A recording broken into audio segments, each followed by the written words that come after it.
When we think about the mental health aspect, we're thinking about what are we telling ourselves about our ability to do something or to not do something that is also leading to maybe a physical or psychosomatic symptoms. So an example would be a lot of times students are coming in and they're like, I have to be able to do this, right?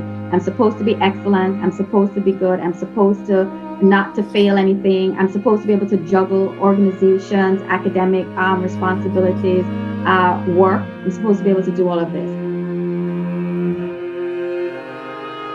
Hey everyone, welcome back to Beach Weekly, a podcast created and produced by Long Beach State's student-run newspaper, the Daily 49er. I'm your host, Luke Pajari. Check out our content at daily49er.com, where you can read campus and Long Beach-related news, sports, arts and life, opinions, as well as multimedia content, including more podcasts, videos, and photo galleries. Thanks to Long Beach Transit for sponsoring this episode of Beach Weekly. Right now, your longest trip is from the bedroom to the kitchen. But if you ever have to move around town, Long Beach Transit is moving you through safely. Visit ridelbt.com/basics to see how transit is keeping students safe. This is your one and only podcast source for all things Long Beach State. Let's go ahead and dive right into this week's news roundup. Stay tuned afterwards for this week's Story Spotlight, where I sit down with Special Project Editor Peter Villafane for a conversation with Dr. Shelly-Ann Collins from the Psychology Department. We talk about counseling and psychological services, college students' mental health, along with other topics that tie in with our special issue on health and wellness.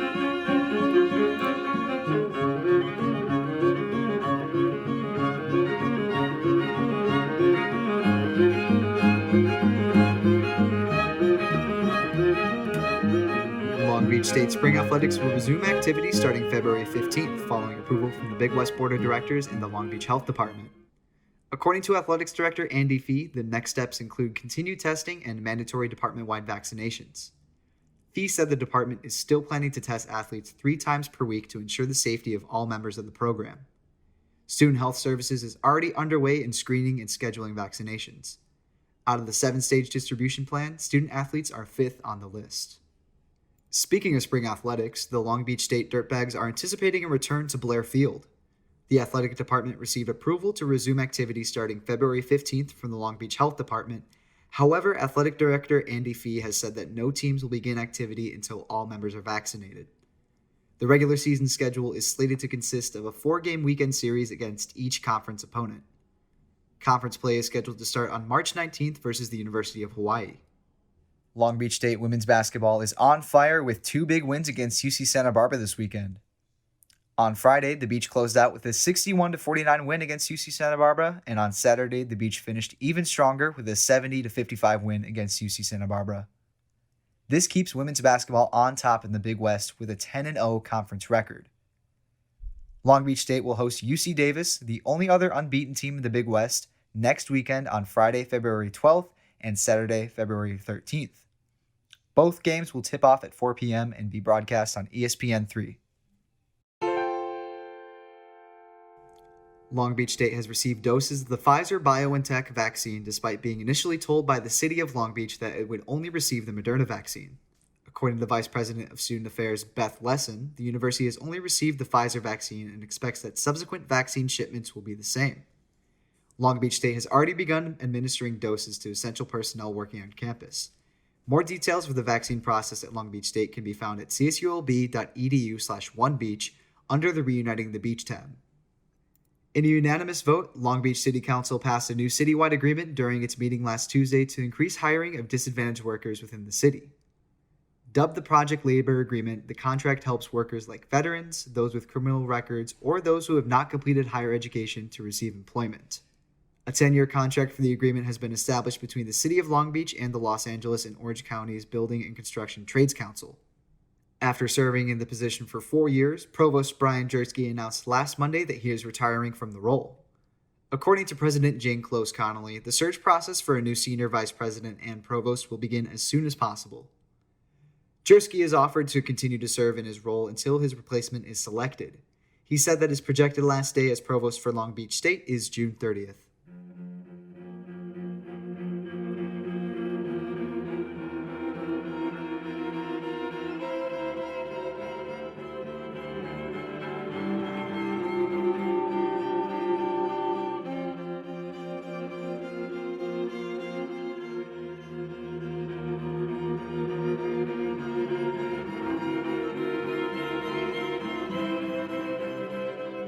Hi everyone, Luke Pajari here.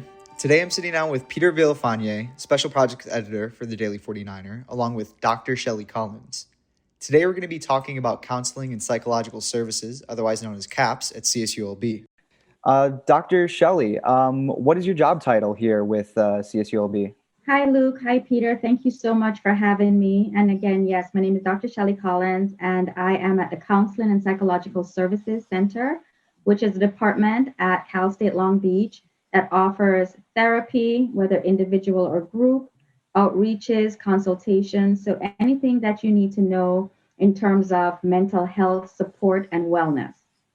My job title is staff psychologist or licensed psychologist at CAPS. Great, good to know. Thank you. Now, what's your typical day-to-day like in doing your work? Well, I mean, I would say I'm glad you asked, but am I really that glad you asked? So my typical day goes through quite a bit. It can revolve with any of these activities. Individual therapy, which is face-to-face, one-on-one with students. Group therapy, which is that we run groups that meet every week, one day a week, every week. And that's usually a collection of different students with multiple identities, but it's a common theme. It's notes, writing notes, sending out email, doing research. Sometimes clients come in and talk to me about medical conditions or certain kinds of additional diagnoses that they've had outside. And so I do research in terms of what are these medical diagnoses? How does it relate to my client? And how does it relate to how I will maybe be putting together a therapeutic package to help them? Sometimes it looks like workshops, outreaches, or planning. So on the Cal State campus, we liaison with multiple departments, as well as we provide workshops for classes and courses on different things like stress, suicide prevention, healthy relationships. And so, of course, I am doing research in terms of putting those PowerPoints or slide decks together and then connecting with the various people to kind of put it on. I'm also working sometimes with campus leadership and doing things that have to do with diversity, equity, and inclusion. Right now, I'm on an equity task force where we do stuff like that. We're doing drop-in spaces. And so I have drop-in spaces and where students who are not a CAPS client can just drop in to get a consult from a therapist. And so it's either like a let's talk space, a black talk space, or a queer talk space. And then we do consultations, build resources, do referrals. So you can see, right? It's any number of those things, and sometimes it's a little bit of each thing daily.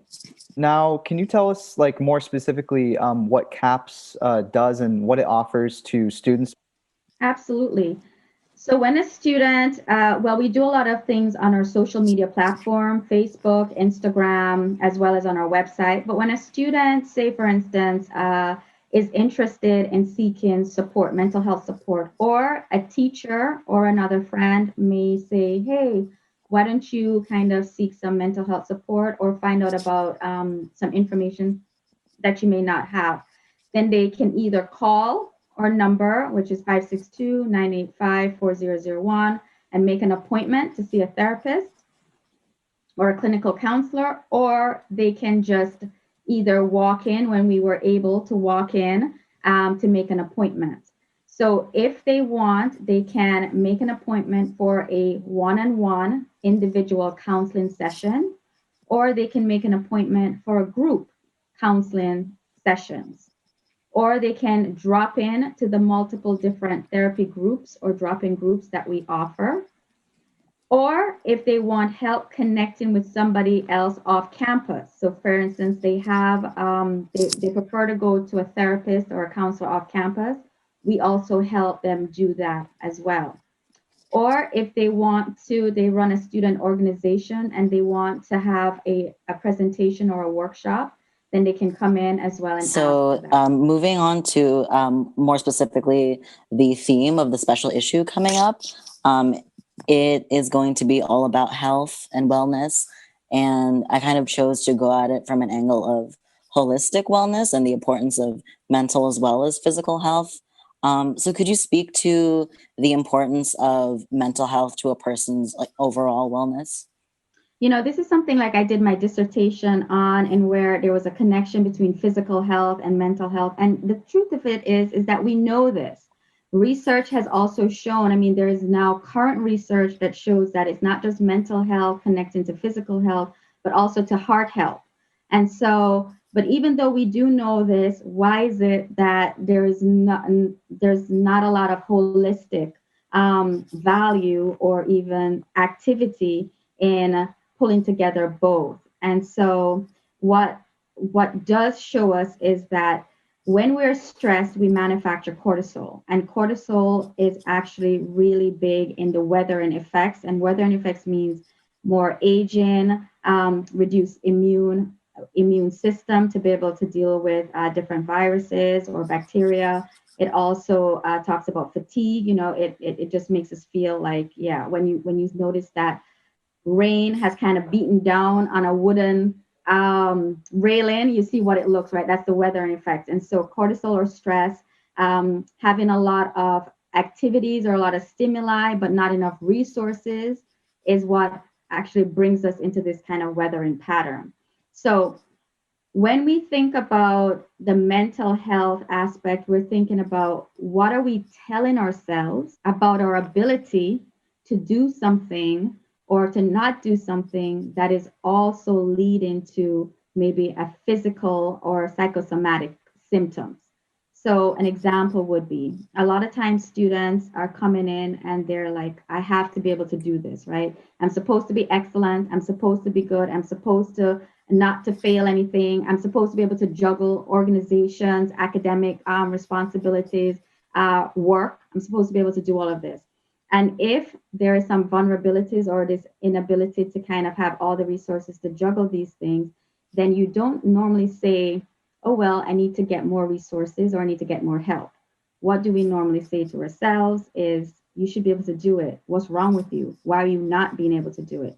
And so it's this repetition of being critical and kind of bullying the kind of thoughts that you're telling yourself, the inability to kind of ask for help because of what you think it might be, that leads to sometimes physical distress. And you might see symptoms like belly aches, headaches. In this most severe case, you'll see things in terms of a blood disorder or even kind of blindness, sometimes semi-blindness. So these are all physical symptoms that are manifested due to psychological distress.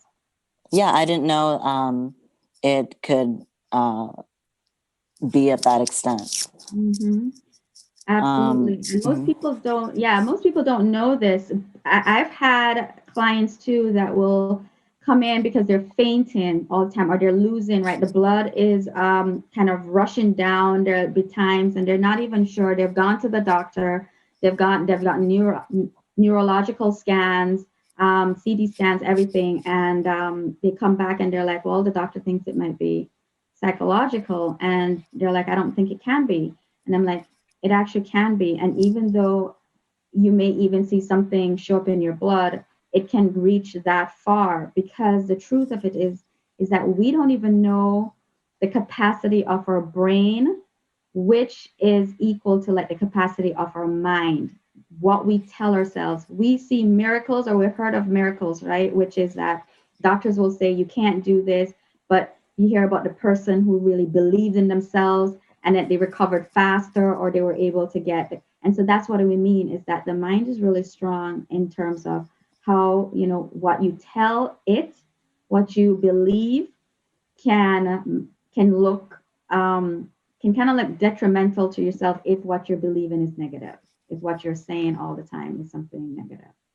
Mm-hmm. That's something I really remember- important to understand today too, with a lot of people, especially younger people. They have access to so much information and things that can pretty much weigh down the mind as well. So being aware of things like that and resources to help is really important right now. Yes, limiting the kind of consumption, right? Limiting the social media or the information consumption, because you also recognize that when you're feeling like weird or different, you go on Google. Okay, what's all of this? What am I looking at? If there's something that you're not sure of, you go and you get more information. And sometimes more information isn't actually really helpful. Sometimes more information just gives you more to be anxious about. And so that's the balance, how do you know? And that's what Yeah. makes it hard. Speaking of people my age. Like us, we are young here. Yeah, exactly. Or college students specifically, have you found that there are like mental health issues that are common among college students or show up more in college students as opposed to other age groups? Yeah, so I want to remind us that college students can look like a wide range of age categories because, so typical college students are out of high school, so they're between the ages of 18 and say 26, right? That's typical. What we think about when we think about college students, young emerging adults or young adults. However, we know that they run the gamut, right? So from 18, from the Doogie Howser, and I don't know if that's a reference that shows my age, right? But from from the very young, smart person that's not even 15 or 16 to the very geriatric, which is over 60 and they're going back for another degree or so. However, taking all of that into consideration, what we do know is that there are factors that will affect people in college different than someone who's not in college. So think about it. You have financial stress. We all kind of, right? Some of us do. Some of us have added on relational stress, whether it be family relationships or romantic relationships. Then, if you're working, there's also that work stress and, the kind of thing with your boss. But when you're also a college student, you have academic stress because now you have all of this other stuff, but now you also have this academic responsibility that you need to deliver. And you have these future outlook stress, which is what am I going to do when I graduate, or what am I going to do when this is all over? And then if you add to it that you're also working on campus, or you're also running organizations, or in leadership capabilities, or you're an athlete, then now you have ramped up more and more and more of additional stress.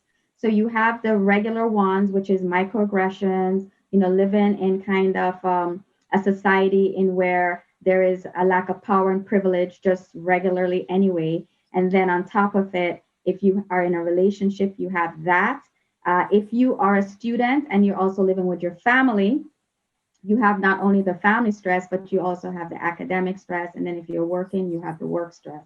So these are things that are unique to college students because most people who are not in school and not in organizations and not, they don't have that additional stress, that additional expectation. And so you have that on top of it, that layered approach, which makes it harder. And then I think another layer that it's been added, since last year has been the pandemic. And Inside Higher Ed published a piece last summer where they were citing a CDC survey that found that of the around 5,000 people they surveyed, 41% reported at least one negative mental health issue or increased substance abuse to cope with stress. 11% said they had seriously considered suicide in the month of June. But 25% of people between the ages 18 and 24 said they had seriously considered suicide. Is it these factors that also contribute to this, the suicide rate? So absolutely, the pandemic has contributed even way more because that is something that no one saw coming. The stay at home, not everything moving remotely, losing your job. I mean, this was something that was unprecedented. So definitely additional, almost exponential layers of stress. Now, when it comes to the statistics, yes, there has been young adulthood. There has been a rise in suicidality, and in fact, we can even do a breakdown versus race or ethnic group. And then outside of young adulthood, actually older adults, males, have a higher risk for suicide. What causes, we can look at what are the risk factors and what is sometimes the etiology, where is it coming from? Why is it manifesting? Well, young adults are going through a developmental stage in where there's certain goals and objectives that Eric Erickson talks about or Piaget talks about developmentally that you go. So, for instance, when you're in high school, you're trying to kind of figure out your identity. You know, who am I really going to be? When you're a young adult, there's another developmental stage. So that's on top of it.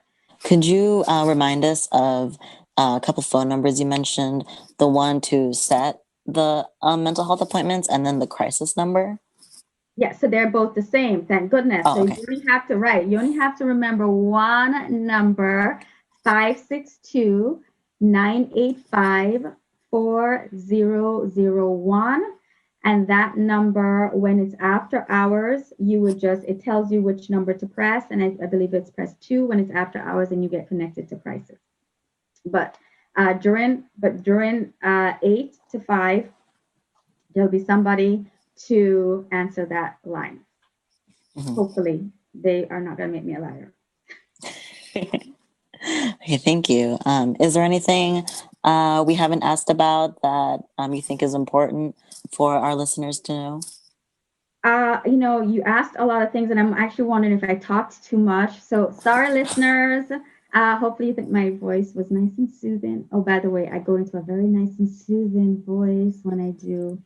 So I want you to check out our website. We actually have a very good website now that Alexandra Pan, which is our premier outreach coordinator and the person who's in charge of Project Ocean, along with Gloria Flores, who's in charge of Beach Buddies, has created that has all these resources that CAPS provides, including links to self-care apps.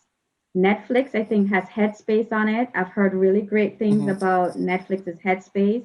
That's also an app that you can put on your mobile device, as well as Stop, Breathe, and Think, which is helpful for mindfulness. You know, when you start your mindfulness, you start at 2 minutes or 3 minutes and then work your way up. We're here. So, any questions or concerns, like there is a space that you can drop in and ask any of these questions. We're here for you. All right. Well, thank you so much, Dr. Shelley, for sitting down and talking with us. You're welcome. I hope I did answer your questions fully and thoroughly. Thank you for having me. Yes, definitely. It was great to meet you. To you too. And now, here's Peter Villafane discussing body positivity with body positive influencers. Hello, everyone. I'm Special Projects Editor Peter Villafane, and this is Beach Weekly. It's Special Issue Week, and this week is all about health and wellness. Part of physical and mental health is body image, which is why I'll be talking to 3 special guests today who know all about what it means to be confident in one's body. I'm here with Dee Johnston, Kim Holmes, and Carlene Cruz. Why don't we all take some time to introduce ourselves quickly? Can we start with Dee? Hello, my name is DeVoe, but you can call me Dee. I've been a model for about 7 years now. I'm local to the Long Beach area. Hi, my name is Kim. I'm a model and a student, and I'm local to like LA, OC area. I'm pretty open, and I've been modeling for about a year and a half now. Hi, my name is Carlene Cruz. You also know me as Kitty Cash on Instagram. I do some modeling. I haven't been doing it for so long, just about 8 months. And I'm also a nurse assistant. So to start, let's define what body image is. It's how an individual perceives their physical appearance. And according to Psychology Today, it's the mental representation of an individual creates of themselves, but it may or may not bear any relation to how one actually appears. And poor body image can lead to or be a symptom of mental distress. It can be influenced by many factors. So let's talk about those factors. Body shaming can affect your body image. I would say most people know what body shaming is, even if they aren't familiar with the term. How would you all define body shaming, and what, if any, experiences do you have with it? There's been a large range for me. Probably it's been from people making comments about my stretch marks, making comments just about the fact that either they feel I'm not full figured enough to that I'm too fat. It's it's childish, which is sad because there are so many different body types out there, and it's about time the world is okay with all of them. because everyone has a curve, everyone has a figure, whether or not you're a size 0 or you're a size 22. You have figure and you have curves, and we need to stop beating each other up, beating other people up, saying, oh, well, they're not full figure, oh, they're too skinny, they're too this, and it's just like, hey, everyone has their own thing. Leave them alone. Yeah. Yeah, exactly. Everybody was made differently, and we got to just accept it and love them for how they are. Yeah, especially when sometimes we get into the whole racial thing. They'll be like, oh, well, all Black girls look this way, all Asians, all his. And it's like, no, we're all different. Yeah. Stop trying to put us in this small little bitty box. Let us be free. Yeah. Would you say it's external, like other people? Is it also internal, both? I think it's a little both. Because then when it's more internal, you're having like a war with yourself. And you're trying to defeat like all these generalizations that you have about yourself and like what society thinks is normal. And then it's more external because, it's the way we look. And everybody's first impression of someone is just the way they look, how they present themselves, right? Mm-hmm. So just as long as like you own what you have, you should be fine. Yeah. I feel for me and my experience with body shaming, it's sad because it started from other people body shaming me to myself, like body shaming myself because of what people would say about my weight, which I think body shaming can happen to skinny people, medium people, big people. But in my case, I'm bigger, I'm a chunkier girl, if you want to call it that. And I had people make fun of me of being chunky. And because of that, then I start looking at myself like, oh my God, yeah, I need to lose weight and maybe I should eat this or maybe I shouldn't eat this, kind of starve myself so I can lose weight, so that's, I feel like has been my experience with body shaming. Speaking of that, has the shaming led any of you to make any changes to your body, to your, health, eating routines? Yeah, like I've been really conscious of what I eat, especially since I started modeling like for a little bit a while ago. It's just that everybody has like a certain look they're going for, especially like clothing brands. So you just have to be like conscious of that. But it doesn't mean you should fit yourself to like a certain standard. Just at least make sure you're like good enough for you and like what your own standards for yourself, Yeah, I have to agree with that. It's just do what fits for you. Don't compare yourself to somebody else and their metabolism. Like some people will look at me and be like, oh, well, she probably doesn't eat that much. And it's like, yeah, I eat like a horse. But I also do a lot of physical activity. So I need that much energy, that much protein and things like that. So you got to program it to you. Yeah. I feel like in my case, I was at one point, very obsessed with my weight.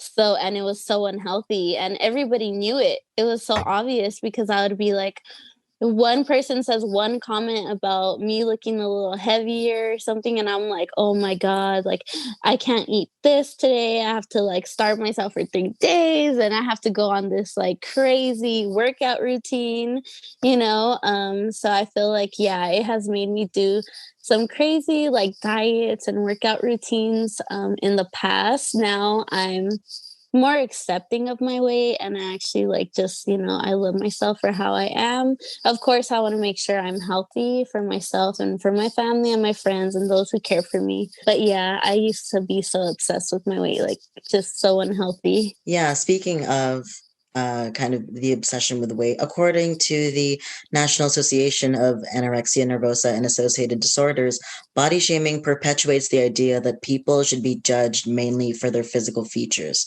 They say it's a form of bullying, and they suggest practicing self-love to help overcome it. Are there ways that have helped you overcome or ignore or be less affected by body shaming?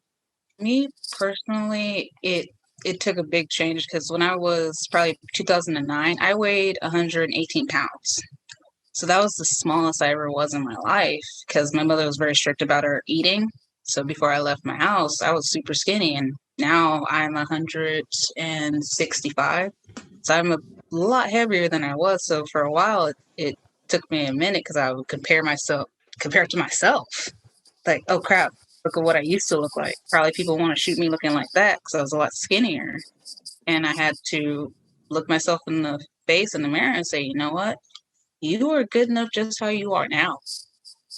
Why are you destroying yourself? Why are you putting yourself down? Is it because of what society or what you're looking at? And then I had to also look at what I was looking at. Who was I following on my Instagram? Who was I following on my Facebook? What was I watching? What was I listening to make sure I wasn't feeding that seed of doubt in myself. And that helped me gain that confidence in myself, and also work with people who wanted to shoot with me or my body type, not because they thought, oh, she looks like she's a size 2. Haha, psych, size 11, guys. That's how, for me, that's how I came back and owned who I am. I guess for me, it's just like when I started modeling, I started loving myself more, just because like it was just a really rough time for me when I started, and I just needed like a distraction. So then when I started, I'm just like, wow, I'm actually kind of good at this, you know? And then over time, you start knowing what works for you. And then you start like realizing, oh, wow, I can do a lot better than I thought I could, you know? Does that make sense? Yeah, totally.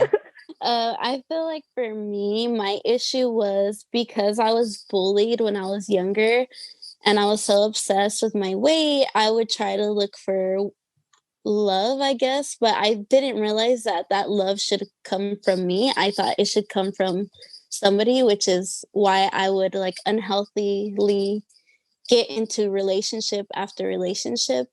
And after my last relationship, which was about 4 years ago, I told myself, you know what? I really need to work on myself because I am very insecure and I'm very unhappy, and all that unhappiness made me isolate myself. I had no hobbies, I had no ambition. So I said, I need to stop jumping from relationship to relationship because that love that I'm looking for is not going to come from somebody else. It has to come from me. And I don't know who I am yet. And that's what I need to figure out in order to love myself, how I am. So after that relationship, I went to school, I graduated college, I got my bachelor's in media communications, and I just started finding hobbies. Like I like to do makeup, I like to meditate, yoga, and all that stuff. And then recently with my modeling. So now that I kind of found myself, that's when I was open to just, I'm like, damn, like, shit, look at me. Oh, sorry. I don't know if I can say that. Yeah, that's but fine. I'm like, look at me. Like, I'm striving. I have so much more to offer. And it's honestly not the shell of me that's important. It's what I have to offer and like to inspire others with my story. So that's when I became like, started loving myself, is just working on myself as a person. Let's go into talking more about body positivity. It's been a buzzword for a while, but some people argue that body neutrality might be a better mindset, and that the idea of being overwhelmingly positive can end up kind of putting pressure on people. What do you all think about that? Do you choose to focus more on positivity, neutrality? And if it's positivity, how have you stayed positive? That's a hard question. Yeah, I was like, oh, I gotta think about that for a second. Well, like, I feel like, at least for me, just the way I am, I try to be body positive, but like, it's so hard to be positive all the time, you know? And, you know, we all have this like insecurities about our own body. And I know for me, especially like if I'm modeling, right? And then if I turn a certain way, I see this little backpack. So I just have to be very wary of my positioning. So I guess whenever I think of that, I just try to cancel it out. Like, hey, you know, that doesn't look good on me, but this does, you know, so I can switch it up. And so I guess in that sense, I'm just training my mind that like, you know, I shouldn't think so down on myself. Like, think I'm okay, I'm good. And I guess in that sense, I'm body neutral. I feel like I'm neutral because if you go to my Instagram, which I mainly use my Instagram for my modeling and stuff, which I always want my modeling to be inspiring and creative. I don't want it to just be like, oh, I put this outfit on, take a picture of me, that's it, you know? And I feel like it's more neutral because I'm more positive than like a downer, I guess you can say. I try to be as positive as I can, but it's neutral because that I put in the negative too, like my negative stories, but how I add like how I overcame those negatives. And it's okay that things don't go okay all the time, you know? But it's always best to just look ahead and be like, okay, this is a bump in the road, but I'm gonna look at the positive outcome of it. But I feel like your lows are also like strengths, because then you grew from that, you know? Probably when I first started, I have to say I was mainly positive, and I've gone more neutral. But that's probably just overall for emotions and also body things, because I understand that putting too much positivity in something, that, yeah, it can cause a pressure, because not all the time are you going to want to feel happy. Sometimes it's okay to be angry. It's okay to be sad, to be depressed, to be like, screw all y'all. It's okay. And sometimes you just need that because you could have had a tough day, or you could just be having a tough week. It's okay. It's okay to accept that. And I feel like society has made it where it's a little too much of happy, happy, happy, happy. And it's like, no, there are dark times. There are bad times. There are happy times. And we have to understand that that's normal. That's going to wrap it up for this episode of Beach Weekly. Thank you all for being here and being so open and vulnerable. Yeah, we really appreciate you sharing your stories and taking time out of your day to talk to us. Thank you. I'm Peter Villafane. Check out our wellness issue for more stories about health and the way people take care of themselves. Thank you for listening. Bye-bye.